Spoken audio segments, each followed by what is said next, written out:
Acabou de vez a febre que não passava 20 dias. O corpo esfria, ausência de calor, fim. Não foi morte natural.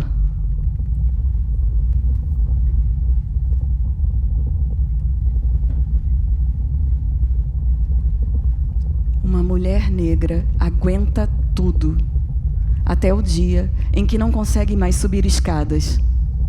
O braço todo furado, e minha mãe nunca reclamava. Disfarçava seus apuros com perfeição. Finalmente, descobriram que a enfermeira que aplicava a quimioterapia estava com catarata e, por isso, não acertava a veia. Os acessos iam murchando desidratados, a cada picada no lugar errado. O braço todo furado e nunca reclamava. Odiava quando chamavam minha mãe de guerreira. Seu corpo não era um campo de batalhas. Para todos os efeitos, a santa no oratório, que visitava os apartamentos do bairro, ficaria sem rezas quando chegasse a vez de dormir em nossa casa.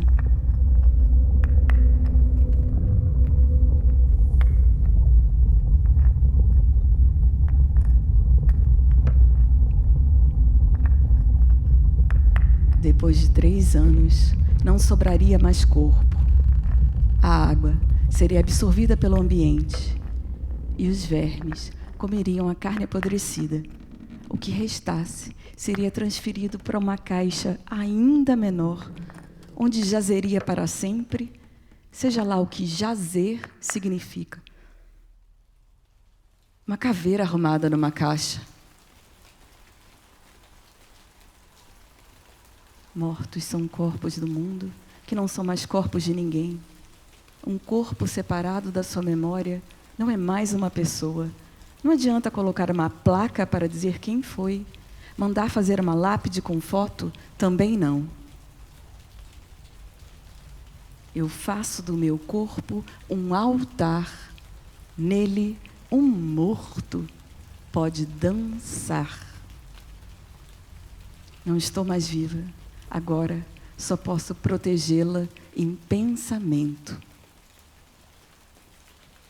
Estávamos nadando ou sendo arrastados pelas ondas? Eles sonham ou fotografam a si mesmos? Uma última respiração sua atravessou o cordão umbilical e saiu dos meus olhos em forma de lágrimas. Mesmo adulta, eu ainda era capaz de habitar o seu corpo, mover os seus órgãos de lugar. Se eu soubesse, teria soprado um par de pulmões no lugar do seu útero, e esse par extra você o teria doado em vida para Ambrosina, que poderia assim respirar o vento da eternidade, que não termina no dia seguinte.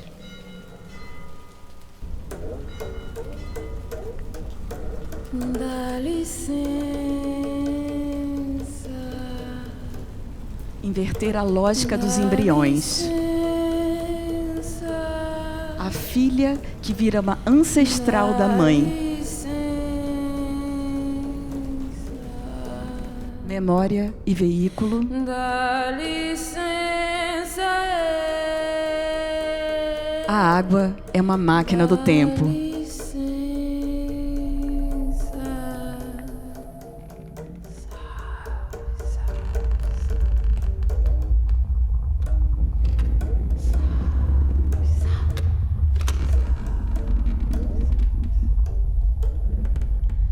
Dá licença,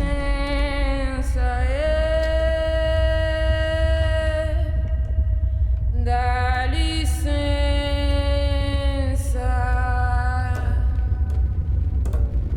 dá licença, oh, dá licença.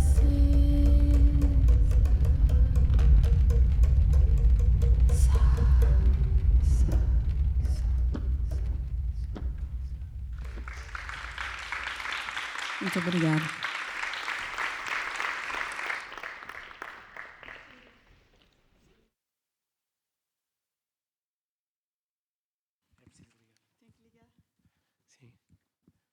Bem-vinda, Aline, de novo. Obrigada. Obrigada, vocês continuaram, né? Ficaram aqui. Que bom. Obrigado. São muito bem comportados. Sim. Uau! Muito obrigada. Então, Aline, obrigado por esta performance. Acho que agora podemos falar um bocadinho. Não sei se já desceu aí os níveis. E também iremos perguntar já ao público também se tem algumas questões ou comentários. Eu, se calhar, começava por perguntar se gostarias de falar um pouco sobre o processo desta peça dentro do contexto do teu trabalho, sabendo à partida que esta performance já foi feita várias vezes noutros locais, e até podes, se calhar, falar um pouco de como costuma ser o contexto desta performance. Ok. Primeiro, eu queria agradecer muito à Escola das Artes por esse convite. Queria agradecer a Djamília. É uma das minhas autoras preferidas, talvez a preferida. Desculpem as outras. Mas a Djamília realmente me inspira muito. Eu acho que ela, toda vez que ela lança um livro ou escreve uma crônica no jornal, parece que ela eleva o sarrafo. E a gente, né, precisa pular mais alto depois. Ter mais destreza com as palavras, descobrir aquela maneira, né, tão incisiva que ela tem, e também com poucas palavras, né, de dizer tanto. Então, obrigada, muito obrigada por esse convite, me sinto muito honrada. Vale só a pena dizer que era suposto ser a Djamília de estar aqui, não eu, mas por questões pessoais ela não pode estar. Desculpa. Falando sobre o processo, né, dessa performance, ela de fato começou como uma performance. Tinha o texto que eu comecei a escrever em 2018 e eu comecei a escrever numa aula, num curso, na verdade, de 1 ano do estado de São Paulo, onde eu moro em São Paulo. Hoje em dia sou do Rio de Janeiro. Na verdade, eu sou de Niterói. Eu acho que vocês estão familiarizados com Niterói depois da MC Carol, né? De Niterói. Acho que Niterói ficou conhecido aqui depois dessa passagem, né, da Carol. Nós somos conterrâneas. E eu comecei a fazer esse curso e comecei a escrever esse texto. E a primeira vez que ele foi apresentado, ele foi realmente apresentado como uma performance. Eu até trouxe aqui, depois, se alguém quiser ver, eu acho que é bem interessante. Já tinha esse formato de ficha. E vocês veem que tem um monte de anotação aqui. Porque depois, essas fichas, elas viraram o meu mapa de montagem do filme. Então, tem essa performance de 20 minutos. Tem o livro. Essa aqui é a versão que foi lançada no Brasil pela o Círculo de Poemas, que é a editora Fósforo, né? É um selo da editora Fósforo. E, na época, também Luna Park, que são de 2 grandes escritores do Brasil, a Marília Garcia e o Leonardo Gandolfi. Eles que me chamaram para contribuir para essa coleção. E saiu como poemas. Eu não sei exatamente se esse texto é um poema, mas eu acho que o mercado editorial, e essa é uma coisa mundial, quando ele não sabe aonde encaixar um livro, ele chama de poesia. Então, eu deixo para vocês também, né, julgarem se esse livro é de poesia ou não. Eu espero que alguma editora em Portugal se interesse a lançá-lo. E aqui eu tenho a edição dele em inglês. Tenho outra capa, porque foi uma capa que eu mesma desenhei. E ele foi lançado mês passado na Noruega, que é uma coisa também um pouco, né, sui generis, mas isso acho que diz um pouco do mercado editorial americano, que não aceita muito traduções, né? A gente que escreve em português, a gente sabe dessa dificuldade, tanto de traduzir para as outras línguas, quanto de ser lançado em outros países. Então, eu só queria passar aqui o livro, eu acho que era uma coisa legal, para vocês darem uma olhada e também perceberem as diferenças, por exemplo, que tem dessa versão em inglês, porque é uma versão bilíngue. E foi uma coisa bem interessante do ponto de vista gráfico. Eu também desenhei o livro, a parte, né, do miolo e tal, tudo, né, na verdade, a partir dessa integração entre as artes. Para mim, a performance, eu venho do cinema, a minha formação é em cinema. Eu fui continuista durante 15 anos. Eu acho que aqui em Portugal chama anotadora, né? É isso? Anotadora. Então, eu anotei, né? Anotei muita coisa, 15 anos. Muitos filmes, muitos. E queria fazer meus próprios filmes, mas não sabia muito bem como é que eu ia fazer isso. Principalmente essa poética, né, de artes integradas e tal. E até que, quando eu tinha 42 anos, eu recebi meu primeiro financiamento. Hoje eu tenho 50. Então, assim, a minha carreira como artista, né, artista visual, em tempo integral, ela só tem 8 anos, né? 8, 9 anos. Como? Eu sou uma artista emergente com 50 anos. Então, isso que eu acho que é resultado, né, de tantas lutas históricas. E eu acho que eu sou um resultado disso. Ainda bem que chegou em algum momento. Quando eu fiz de 39 para 40, eu achei, nossa, acho que não vai dar, né? Está passando o tempo bem rápido e nada. E agora eu estou aqui falando para vocês, então não desistam. Quer falar um pouco também sobre as outras interações que esta performance já teve noutros lugares e da importância do espaço para fazer esta performance? Sim. Esse trabalho ele recebeu vários financiamentos durante alguns anos. Ele recebeu a Bolsa Zoom do Instituto Moreira Salles, que é uma bolsa de fotografia. Depois, ele recebeu um financiamento da Pro Helvécia, que é o Conselho de Arte Suíço. Depois, recebeu o maior financiamento de todos, que foi dos Emirados Árabes, de uma Bienal que tem lá, que é a Bienal de Sharjah. E depois, ainda recebeu mais um financiamento da Fundação Bienal de São Paulo, né? A Fundação Bienal de São Paulo, assim chama. E, durante esse tempo todo, alguns anos, eu fui desenvolvendo. E daí a performance ela também foi se desenvolvendo. E aí eu sempre achei que ela teria muito que ver com a arquitetura dos lugares. Então, eu comecei a trabalhar com videomapping. E foi fazendo o videomapping nesses diferentes lugares, fazendo apresentações ao ar livre, né, que eu fui entender um pouco essa lógica das cores. E, por isso, o filme, que tem meia hora, por enquanto, eu digo por enquanto porque eu espero ainda filmar mais, né? Quem sabe será um longa. Então, é sempre um processo, né? Por enquanto, ele tem meia hora. Mas ele é bem diferente desse vídeo que a gente viu da performance. Esse vídeo que vocês viram, ele tem esses mapas, ele tem essa coisa toda gráfica. E o filme ele é bem diferente. E nesse vídeo, eu não sei se vocês viram, tem uma sequência que é sempre de vermelho e azul, vermelho e azul, vermelho e azul. Isso, eu comecei a fazer pesquisas, assim, videomapping, o melhor videomapping.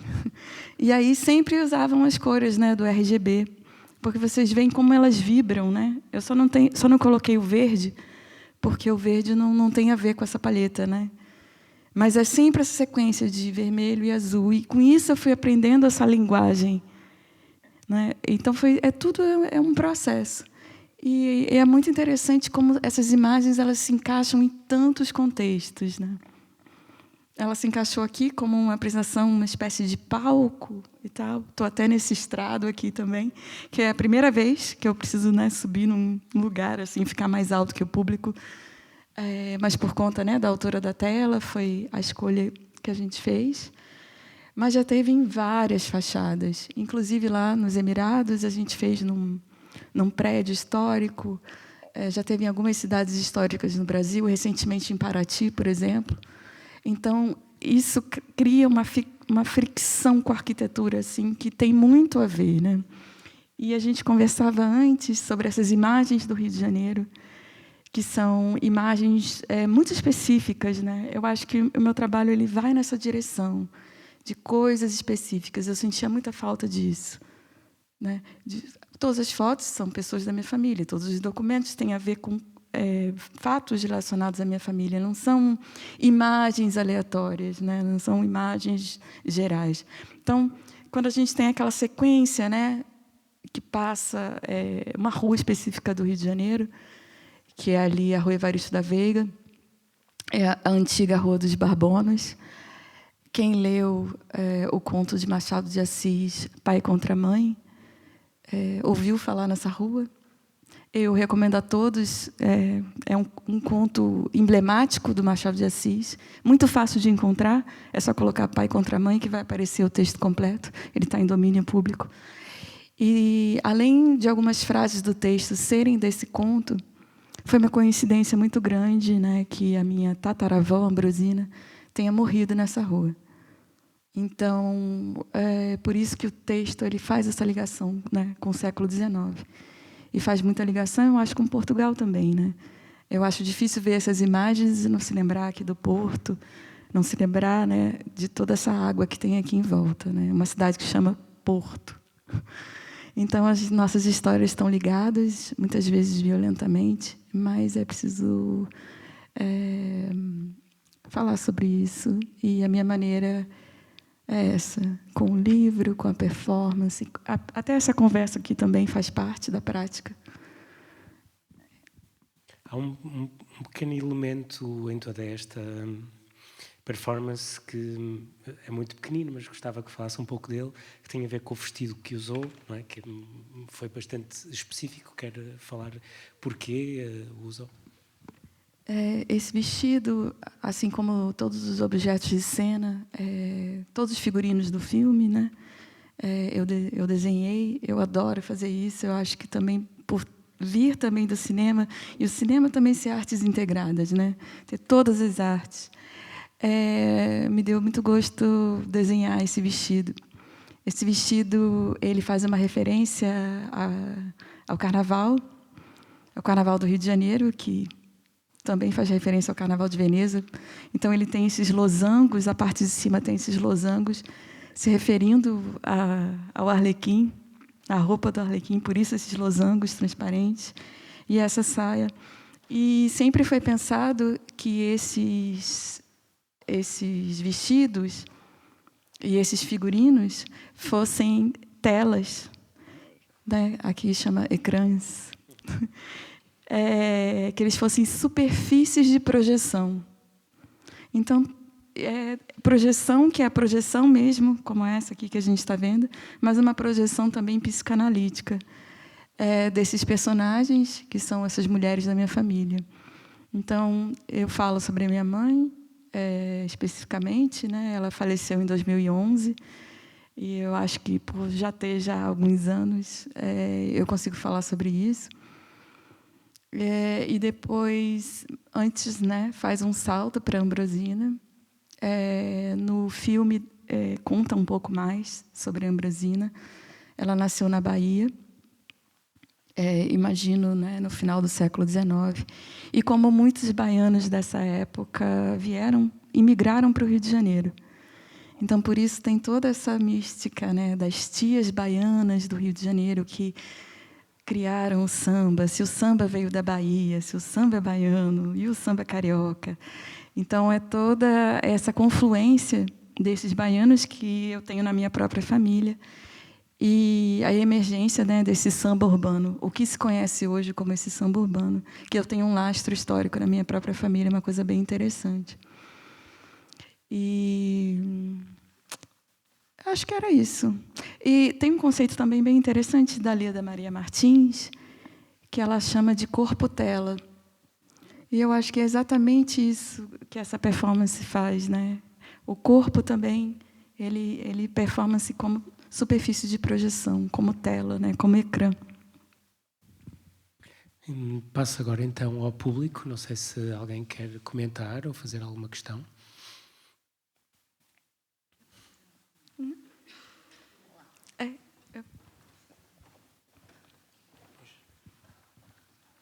Obrigada, Aline, por esta performance. Como é que funciona a relação entre a performance e o vídeo?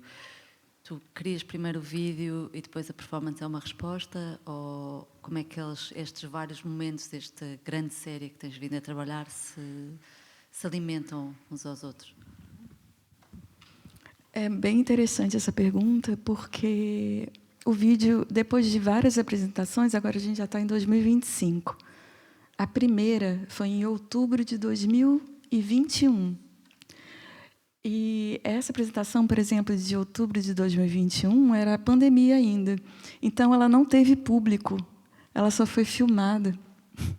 Então, ela está online. Se alguém procurar Macrofonia, que era o nome desse ciclo de performances, vai encontrar a primeira versão. Então, já vai ver que o texto tem algumas modificações. Ele tem um mapping bem intenso, porque a gente só mapeou as colunas de uma sala, era uma sala circular, que tinha umas colunas, e as imagens só estão nessas colunas. Foi na Biblioteca Mário de Andrade, em São Paulo. Para aqui, por exemplo, eu precisei adaptar o tamanho para essa tela. Então, foi ontem? Ou antes de ontem, agora eu não lembro. Eu estava adaptando para essa tela. Então, eu estava movendo ainda coisas. E pensando, nossa, como é que vai ser? Ainda pensando, então, ou seja, cada vez parece que dá para colocar mais alguma coisa, né? Por exemplo, o livro, eu já filmei, quanto foi? 40% do livro. Ainda falta 60%. Se eu filmar os 60%, eu vou ter 1h10 de filme. Ou seja, ele vai ser um longa-metragem. Então, eu também uso essas experiências para também ir desenvolvendo, né, essas outras cenas, né, essas outras partes. E eu sempre brinco que eu fiz as partes mais fáceis. As partes mais difíceis eu estou deixando por último, para que eu tenha mais maturidade também, mais maturidade emocional para lidar com certos capítulos do livro que eu acho muito duros. Então, é isso, é um processo, né, que vai se desenvolvendo. E também tem uma coisa interessante dessa performance, que eu já fiz ela em algumas línguas. Esse ano mesmo, em janeiro, eu fiz em francês, depois, que foi o maior desafio de todos, porque, bom, eu falo francês, mas uma coisa é falar, outra coisa é fazer uma performance.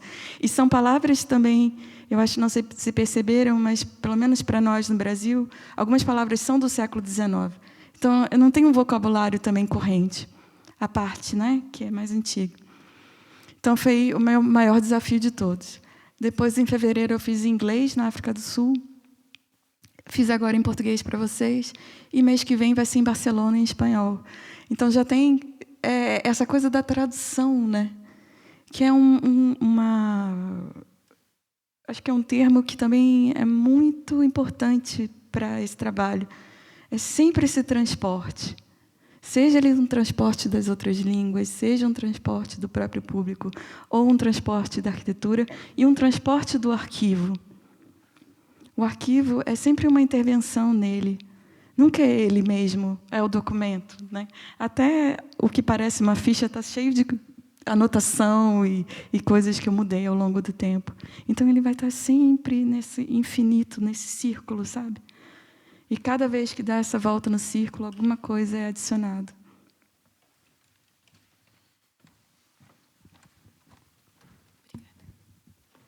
Obrigada, Aline. Você traz uma coisa que eu acho muito forte, que é trabalhar com o diário. Você trabalhou com o diário da tua mãe. E eu gostaria de saber como é que foi para você, que são informações muito pessoais e íntimas, como foi para você no seu trabalho e como pessoa também, trabalhar com esse diário. Sim, foi uma surpresa muito grande. Minha mãe, eu acho que vocês podem imaginar que era uma pessoa muito ocupada.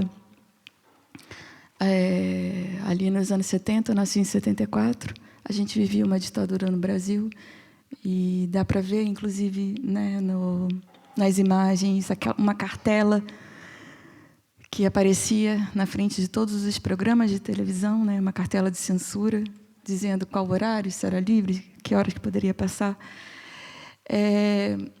E ela trabalhava fora, o que pode parecer uma coisa banal, mas não era, já que ela trabalhava mais de 30 quilômetros no Rio de Janeiro, a gente morava em Niterói, e ela fazia esse percurso de ida e volta, demorava muito tempo. Então, quando eu encontrei esse diário, só tinha 2 entradas. Não teve muito tempo, né, de escrever. E, numa primeira entrada, tem essa revelação, assim, para mim, um pouco chocante, desses adjetivos todos que ela se coloca, né, pensando, mas será que no dia da minha morte, né, já pensando na sua morte que ia acontecer, sou tão ruim de conta, 22 anos depois, acho que é isso, que ela faleceu com 72 anos. Ela tinha mais ou menos 40, quando escreveu o diário. E é bem interessante porque o livro e o texto também, ele usa muito uma linguagem jornalística, ou seja, tem uma supressão total dos adjetivos. Teve um momento que o texto ele já tinha tanto drama. Espero que ele nunca tenha... eu tenha passado um melodrama, mas ele é dramático. Então, ele não precisava de adjetivos, então eu fui cortando todos eles. Mas a parte que mais tem os adjetivos é exatamente quando vem essa voz da mãe, né? E ela fala uma coisa também muito interessante, que é sobre um seriado, o seriado Raízes.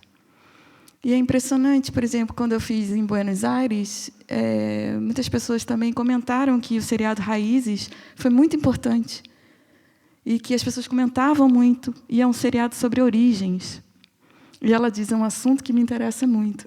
E é o meu assunto, né? Eu acho que eu só falo sobre isso, a origem de muitas coisas, né? E também uma coisa interessante que a segunda entrada, que não está no livro, ela fala sobre a visita do João Paulo II, em 82. Demora anos depois, e ela fala do João Paulo II. E é impressionante a quantidade de referências católicas que tem o livro. Eu acho que na performance só tem uma, que é essa Santa do Oratório. Eu não sei se tem aqui também, que vai passando de casa em casa. Talvez nas aldeias ainda continue, mas mesmo Niterói, tendo 600 mil habitantes, é uma cidade bem grande. Tem isso aqui? Não sabe? Na Páscoa? No Brasil é novena, é trezena, essas coisas todas, né? E, obviamente, eu estudei em escola católica, como essa aqui, a minha vida toda. Então, é impressionante a quantidade de referências católicas. E, de fato, a segunda entrada desse diário foi tão marcante. Ela escreveu sobre João Paulo II. Eu acho que algo também muito interessante é, de facto, o filme que nós temos por trás. E talvez a Aline pudesse falar um pouco mais da construção deste filme, que é uma espécie de quase palimpsesto de proveniências e de técnicas. Uma das coisas que eu estava a pensar, porque nós temos animação até temos até uma espécie quase de filmagem de uma performance quando vemos o retroprojetor, que é que nós chamamos em Portugal, não é? Em Brasil também. Sim. E de facto é uma pesquisa muito forte sobre o arquivo, aquela profusão de mapas e de plantas urbanísticas. Sim. Parece que há quase uma perspectiva forense, detetivesca, de ir à procura do passado. Quer falar um pouco sobre isso? Sim. Eu queria chamar a atenção logo para o início, que tem a imagem da minha mãe sentada, né, numa cadeira. E também é uma imagem que tem no livro. Foi difícil um pouco adaptar um projeto que era um pouco um livro de artista para um livro que fosse lançado comercialmente. Então, uma das primeiras coisas foi que tudo se tornasse preto e branco. E também a supressão de muitas fotos. Mas 2 fotos permaneceram. Uma do Marco Ferrez, que é exatamente ali, né, mostra claramente, né, a rua Evaristo da Veiga, e também os Arcos da Lapa. Quem conhece o Rio de Janeiro consegue localizar. Ainda tem o quartel da polícia, onde eu também consegui filmar, depois de algumas negociações com a polícia militar do Rio de Janeiro. aparece bem mais no filme. São voos de drone bastante intensos sobre a cidade. Mas eu queria chamar a atenção para outra fotografia que tem no livro, que é a fotografia da minha mãe. E é uma fotografia que ela está sentada e só tem essa parte aqui de cima. Ela está sentada assim na cadeira, né? E eu tenho 2 fotografias. Numa é essa que está aqui, e a outra ela olha para o alto e sorri. Então, é como se alguém tivesse feito clac, clac, né? E é uma fotografia de 1965. Ela não era casada ainda. E eu e meu irmão, a gente não tinha nascido. E ela tinha 26 anos. E é interessante porque a gente fusionou essas 2 fotografias. Existe uma instalação fotográfica, né, que tem um tecido translúcido e que a gente reconstruiu as pernas e o sapato. E é interessante contar, porque também tem essa pesquisa histórica de que sapato ela usaria. E a pessoa com que eu trabalho colocou um sapato que ela tinha em casa. Ela fotografou o sapato e colocou. E eu falei, nossa, você realmente não conhecia minha mãe. Ela era muito vaidosa, ela jamais usaria esse sapato.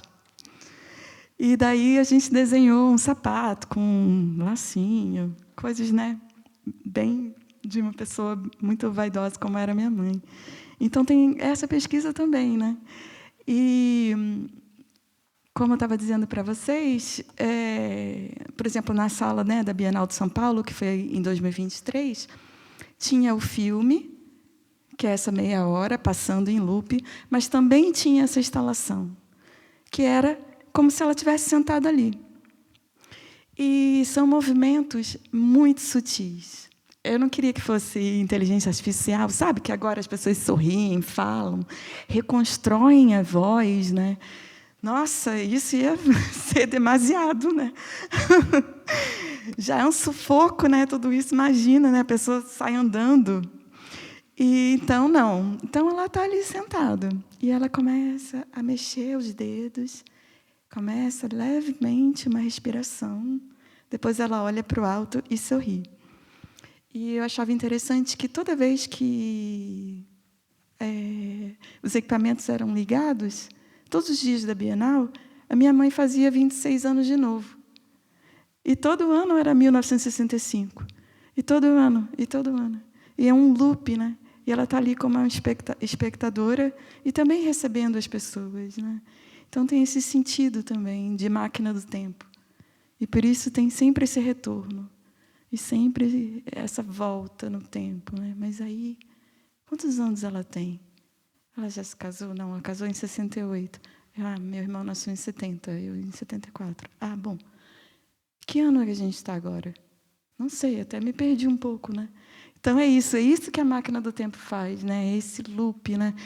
Essa volta para o Rio de Janeiro. Os cariocas, em geral, são saudosistas e dá para entender, né, um pouco, porque a nossa história ela é sempre apagada e ela é sempre soterrada. E tem muitos esqueletos enterrados, esqueletos mesmo, caveiras, né, enterrados no solo ali do centro do Rio de Janeiro. E é impressionante que agora passa um VLT, que é um trem por cima. Então, no filme, quando tem esses voos de drone, aparece esse trem, misteriosamente. E é um trem que não faz barulho, o que é um pouco também... tem essa pesquisa sonora muito grande, não sei se vocês perceberam, desses sons de carro, porque a máquina do tempo, para mim, é a minha referência dos anos 80. A máquina do tempo é o carro, né, do De Volta para o Futuro, que aqui em Portugal tem outro nome. Como é? Regresso ao Futuro. Bom, sim. E, para mim, então, a máquina do tempo é um carro, por isso ele está navegando. É uma nave, né? Então, faz referência também à Ponte Rio-Niterói, que é a ponte, né, que liga a minha cidade à cidade do Rio de Janeiro. Então, esse carro também, né? Esse carro que voa, esse carro que passa por todos esses lugares, todos esses barulhos, né? Foi assim que eu fui construindo essas camadas. Mais comentários e perguntas?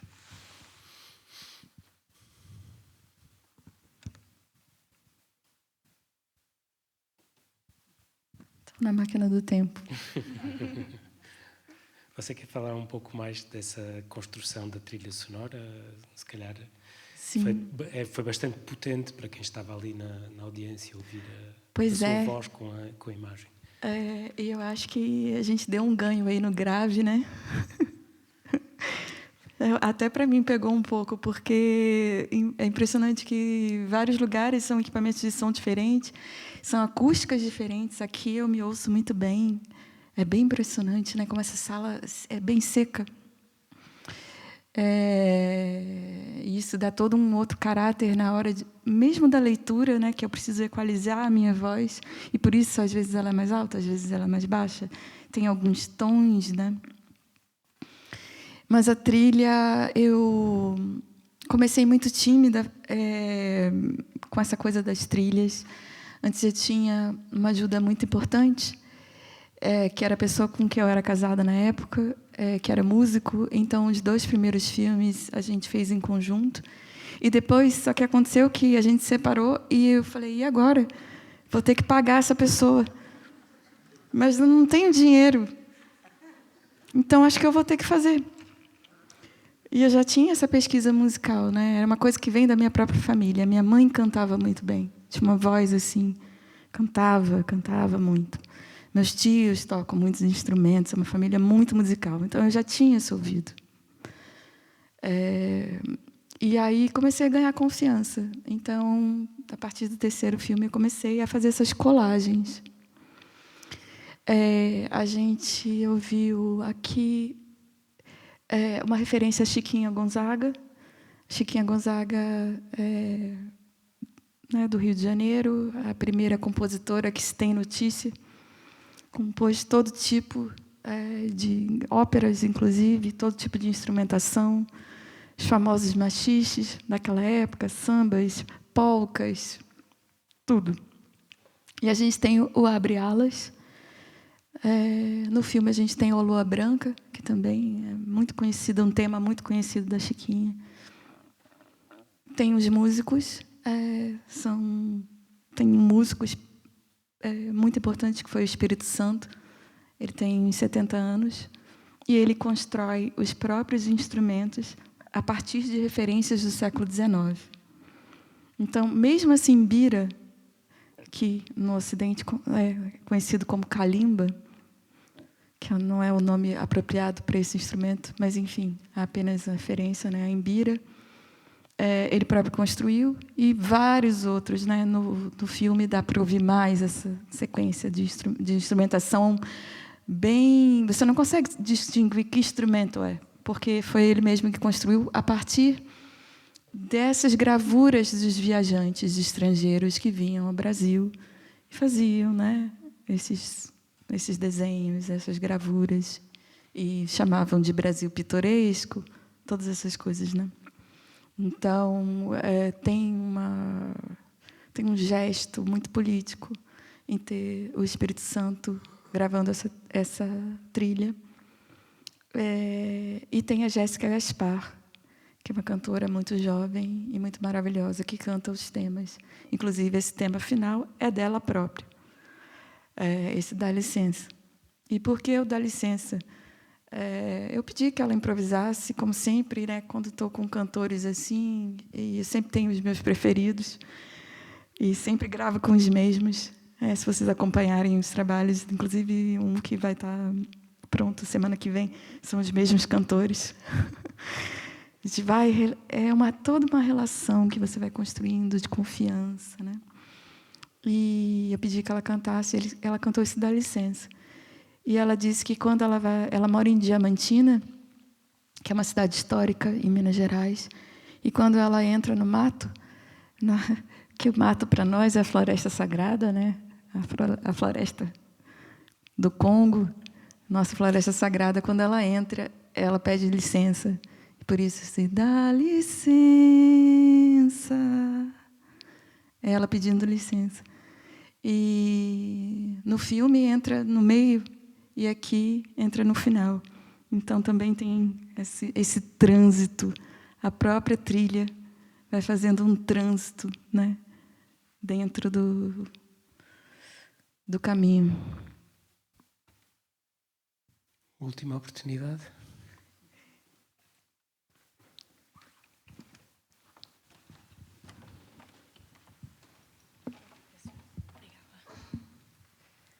Boa noite. Boa noite. Queria perguntar se podia elaborar um bocado a conexão entre o título da água e a primeira frase que usou, eu acho que era "Estou grávida da minha mãe". Exato. Eu posso responder, certamente, mas talvez uma resposta mais longa esteja no ensaio que eu escrevi, que tem esse mesmo título, A Água é uma Máquina do Tempo, e, inclusive, foi publicado pela primeira vez numa revista portuguesa, uma revista chamada Illyra. Lyra, Lyra. É uma revista de poesia e de ensaios variados. Então, vocês podem procurar, é bem fácil. E tem uma resposta longa que explica esse contexto da água, né? Por que tem tanta água? E a água, ela serve como esse espaço de mediação entre os mundos, que também, voltando, né, à nossa cosmologia afro-brasileira, que tem muita relação com os Bakongo, que são os Kongo, né? Ba faz o plural de Congo, e com o cosmograma Bakongo, que é uma referência também muito importante nesse trabalho, e essa volta, né, no tempo, né? Essa volta que é um movimento anti-horário. Por isso, em tantas manifestações afro-brasileiras, esse círculo é anti-horário. As pessoas giram em sentido anti-horário, fazendo exatamente o movimento do Sol, né? Do leste para o oeste. Então, a água seria a Calunga. Pode ter muitos nomes, mas tem esse nome, que é um nome que sobreviveu, né, na nossa cultura afro-brasileira, de Calunga, que faria essa mediação entre o mundo físico e o mundo espiritual. Então, essa passagem pela Calunga faz com que a gente possa ver o invisível. Então, eu chamo a minha câmera de máquina Calunga, que é essa máquina de olhos d'água que vê o invisível. Essa é a resposta curta. A resposta longa está lá no ensaio. Aline, muito obrigado. Obrigada a vocês. Muito obrigada.